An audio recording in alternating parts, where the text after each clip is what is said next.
तो बच्चों हमारे पास यहाँ पर जो प्रॉब्लम गिवन है उसमें एक सैटेलाइट क्या कर रहा है, रिवॉल्व कर रहा है और अर्थ के अराउंड। स्पीड कितनी v0। उसको सडनली रोक दिया जाए तो पूछा गया कि ये अर्थ की सरफेस से किस स्पीड से स्ट्राइक करेगा। यहाँ पर v एस्केप जो दे रखा है वो क्या है, एस्केप वेलोसिटी। तो first of all escape velocity कितनी होगी हमारे पास, तो ये आ जाएगी √2g(m)/r। और यहाँ पर जो v0 दे रखा है ऑर्बिटल वेलोसिटी है वो कितनी हो जाएगी,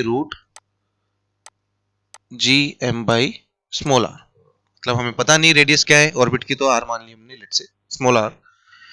तो बोला गया है यहाँ पर हमारे पास कि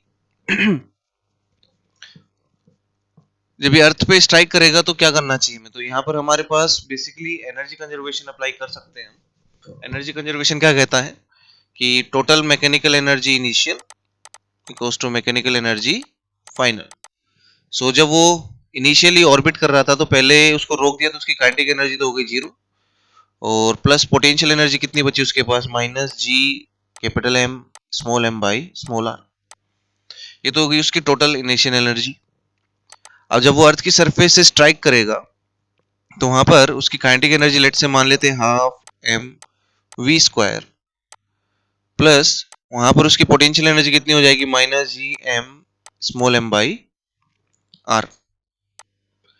तो यहां से हमारे पास देखा जाए तो ये बन जाएगा आपका एक पास ½ mv² equals to gM(m)R minus gM(m)r। तो यहां से अगर मैं वैल्यूज देखता हूं तो ये कुछ इस तरीके से हमें इक्वेशन मॉडिफाइड मिलेगी। अब आगे ½ mv² इक्वल्स टू gm/, इसका देखोगे तो ये कितना बन जाएगा, √gm/, जो भी है यहाँ पे, तो ये हमें मिलेगा ½ ऑफ